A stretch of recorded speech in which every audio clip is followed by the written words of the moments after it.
Hello tout le monde, j'espère que vous allez bien et bienvenue dans cette vidéo hebdo. Alors dans cette vidéo je vais parler principalement de Bitcoin, notamment par rapport au mouvement haussier qu'il a connu hier, et je vais essayer de voir où est-ce que le mouvement haussier pourrait nous emmener, si éventuellement c'est un mouvement qui est soutenable, et on va s'attarder davantage sur le Bitcoin et pas forcément parler des autres alts, même si par rapport aux alts, il y a Litecoin, j'en ai parlé la semaine passée je pense, qui a fait quelque chose d'exceptionnel, qui pour le moment ne fait même pas de pullback et qui continue à monter.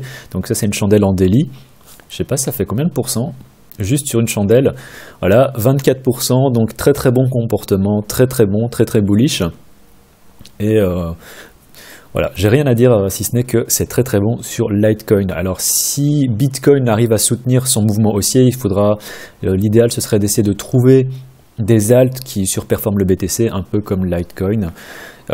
Et ça éventuellement j'en parlerai dans le groupe Discord. Ce qui m'intéresse en ce moment sur Bitcoin, c'est de voir comment les prix vont réagir là où on se situe actuellement.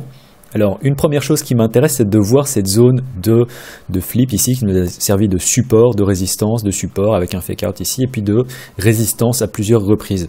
Si on regarde sur le 3 jours, parce que j'avais parlé déjà du 3 jours depuis quelques temps, on peut voir ça de manière assez claire ici. Donc support, on passe au travers, résistance, on passe au travers, support, support, et puis ça nous sert de résistance. Quelque chose que je fais aussi de temps en temps, c'est simplement le passer en line. Alors là, ça se voit pas forcément, je ne sais pas si vous allez le voir, mais en gros, on peut très bien voir que la structure en 3 jours elle est respectée, que pour le moment on est quand même encore pile poil en dessous de cette zone de résistance. Alors si je la dessinais ici, ça donnerait quelque chose comme ça. Et on peut voir qu'on est pile poil en dessous. Donc là, il faut voir comment est-ce que les prix vont réagir par rapport à cette zone des 3690. Il faudrait voir comment est-ce qu'on pourrait éventuellement passer au-dessus. Donc ça, c'est une première chose que je regarde. Une autre chose qui avait attiré mon attention, et j'avais posté ça sur Twitter en fait, il y a, je pense que c'était hier, juste vraiment avant le mouvement haussier, c'était la formation de cette descending wedge, j'ai oublié comment est-ce qu'on appelle ça en français, donc de ce biseau descendant. Et ce genre de biseau descendant, si on a une cassure vers le haut, ce qui se passe dans quand même plus de, je dirais 70% des cas, faut voir si c'était une figure valide ici aussi avec ce fake out. Donc ça fait une espèce de biseau un peu bâtard, et je pourrais tout à fait comprendre que des gens considèrent que cette figure ne soit pas valide, mais on avait une jolie contraction des prix, et en termes de cible, en cas de cassure, ça nous emmenait plus ou moins ici. Alors, ceci, c'est quoi? C'est rigolo parce que ça correspond également avec cette trendline en rouge ici. On est venu toucher 3 fois et ça pourrait éventuellement être la prochaine cible si on arrive à passer au-dessus de cette résistance au 3693. Donc ça, c'est quelque chose que je regarde. C'est ça qui m'intéresse en cas de mouvement haussier. La première target, ce serait de voir comment est-ce qu'on réagirait aux alentours de cette trendline, voir si on ne pourrait pas carrément venir chercher donc ces anciens sommets aux alentours de 4000, donc d'essayer de venir chercher aussi cette zone de liquidité ici. Donc pour le moment, je pense que je suis bullish, comme je suis assez bullish en fait par rapport à ce qui s'est passé. C'est des prix, si on regarde. Alors depuis janvier, en termes de volume, c'est la meilleure signature de volume qu'on ait eue, haussière en tout cas, qu'on ait eue depuis janvier. Donc pour le moment, je considère ça comme étant assez positif. Alors, ceci, je vais effacer, mais j'essaye de garder en ce moment 2 choses à l'esprit. La première, c'est donc cette résistance ici, qui est une résistance sur une échelle de temps quand même assez grande parce qu'elle est visible en 3 jours. Et puis également cette trendline. Mais en dehors de ça, ce qui m'intéresse, c'est de voir comment est-ce que les prix vont réagir par rapport à l'ancien range dans lequel on évoluait. Alors la semaine passée, je pense que j'en avais clairement parlé la semaine passée de ce range. Alors je ne sais plus très bien comment je l'avais tracé, mais en gros voilà, je pense que j'ai même pris ça ici comme ça, ce swing high ici. Et ce qui m'intéressait par rapport à ce range, on peut voir déjà que ça correspond aussi plus ou moins à cette résistance ici, et qu'on est venu taper pile poil dessus avant de faire une retrace. Donc ça fait quand même, on peut voir sur le 4 heures, une mèche qui est assez conséquente. Alors ça, je vais effacer le RSI.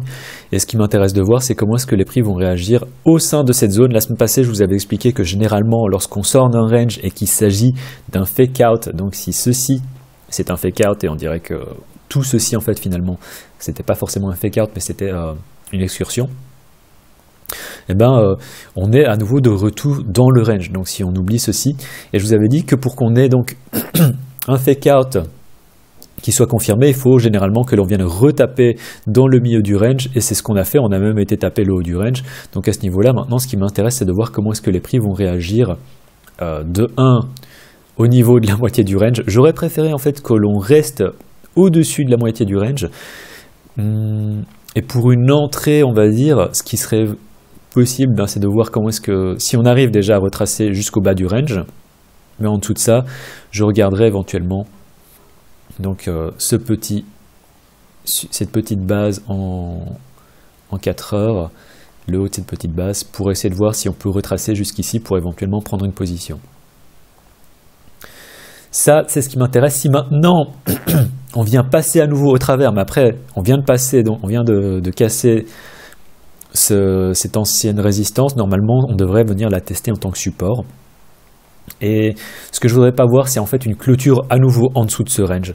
Donc on peut voir ici ce qui s'est passé historiquement, c'est qu'on avait le bas du range, et à aucun moment, sauf si on accepte cette mèche ici, mais selon les échanges, à mon avis, on n'a pas dû clôturer en dessous. Mais on peut voir en 4 heures, on n'a jamais eu de clôture en dessous du bas de ce range, et ce que je voudrais voir, c'est que l'on reste au-dessus, si jamais on arrive à retracer aussi bas que ça.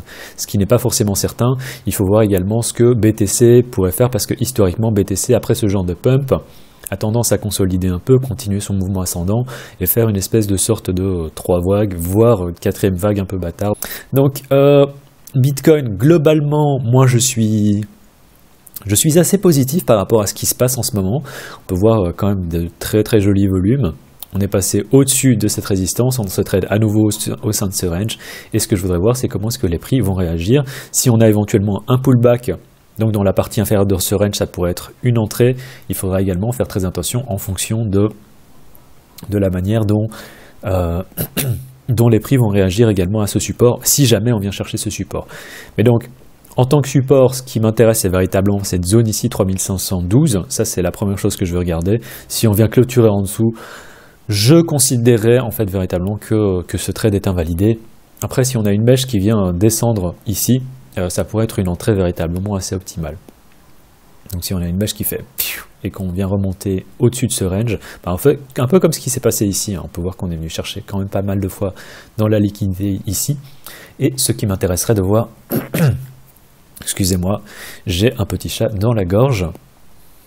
Et ce qui m'intéresserait de voir en fait, c'est comment est-ce qu'on réagit davantage par rapport à cette résistance ici. Après voilà, donc globalement, vu le mouvement haussier qu'on a eu, vu l'impulsion du mouvement et vu l'immédiateté aussi de ce mouvement, il n'est pas impossible du tout. Généralement, quand on a ce genre de mouvement sur Bitcoin, on peut aller chercher plus haut. Et j'ai pas envie de faire l'optimiste trop rapidement, mais je pense qu'on peut venir chercher en fait les 4000 à nouveau sur le Bitcoin. Mais comme toujours, ceci c'est un avis personnel, je peux tout à fait me tromper. Et il faut surtout voir comment est-ce que les prix vont réagir par rapport à ce niveau de résistance ici, qui est une résistance quand même qui est visible sur le 3 jours. Alors une autre chose aussi que je voudrais regarder, c'est, j'en avais parlé la semaine passée, c'est ce gros range qui est davantage visible en daily, donc dans lequel je vais le tracer d'ailleurs pour vous montrer. Donc si on prend ce range, alors je vais plutôt le tracer, je vais y arriver. Je vais plutôt le tracer comme ça, avec le milieu du range qui viendrait se placer de la sorte. Pourquoi est-ce que je le trace comme ça? On peut voir ici que ça nous a servi véritablement support. Donc excursion ici, on passe au travers, résistance, résistance, on passe au-dessus, résistance, résistance, donc partie haut du range. Et on peut voir que le milieu du range fait office aussi de zones de flip assez intéressantes à chaque fois. Et aussi, alors là on revient où est-ce qu'on est actuellement. On peut voir qu'on a cette ancienne donc résistance, ça nous faisait office de support ici, on passe deux zones de flip véritablement, et donc ça correspond du coup peut-être à une zone d'entrée. Donc ça fait une zone d'entrée encore plus large que ce que je vous avais donné, hein. Ça fait une zone d'entrée à partir des 3575 jusqu'à 3512. Mais ce serait intéressant de voir véritablement comment les prix réagiraient par rapport à ça. Pourquoi est-ce que je vous parle de ça alors que globalement, je vous ai déjà donné plein de... Enfin, j'over-analyse, vous dites peut-être, mais il est fou le type, il over-analyse avec ses ranges, il nous casse les cacahuètes. Mais en fait, ce qui m'intéresse, c'est que, imaginons qu'on ait un range, que ceci, ce soit une excursion. Je vous ai expliqué la semaine passée, hein, le principe des excursions, c'est que lorsqu'on sort du range et que l'on revient à l'intérieur, généralement, il faut venir taper le milieu du range pour confirmer que ce soit une excursion. Et à partir de là, on pourrait éventuellement à nouveau aller chercher le haut du range.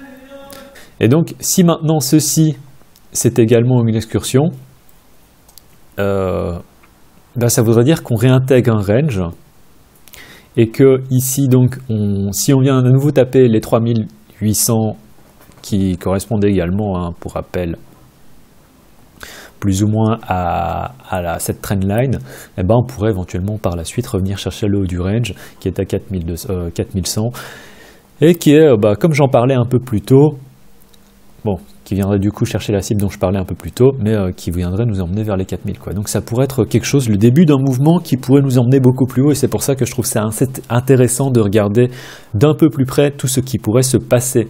Mais donc on n'en est pas encore là pour le moment. C'est simplement quelque chose que je voudrais regarder. On peut voir que les prix quand même réagissent assez bien par rapport à ces niveaux, mais comme j'ai dit, il faudrait dans un premier temps que l'on vienne passer au-dessus de cette ancienne résistance. Et puis voilà, donc par rapport aux résistances à casser, c'est véritablement ça, hein, c'est la zone des 3700, on va dire, et pour tout ce qui est support, il faudrait que l'on maintienne le support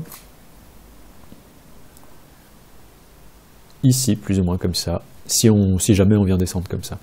Donc, une entrée idéale, pour moi, je commencerai, si vous n'êtes pas encore en position, et je commencerai à regarder aux alentours des... véritablement, à ces alentours-ci, pour prendre une entrée et essayer de viser le haut du range. Et puis, si on casse le haut du range, venir chercher donc cette trendline, et puis encore au-dessus, aller chercher les 4000 et puis les 20 000 tant qu'on y est. Mais donc voilà. Voilà, c'est tout pour cette semaine. Je ne vais pas trop parler des autres alts parce que j'ai vraiment fait une vidéo qui était assez longue. Si vous avez apprécié le contenu de cette vidéo, mettez-moi un pouce en l'air. Si jamais vous avez des questions, mettez-moi ça dans les commentaires. C'était le cryptographe. Tchuss.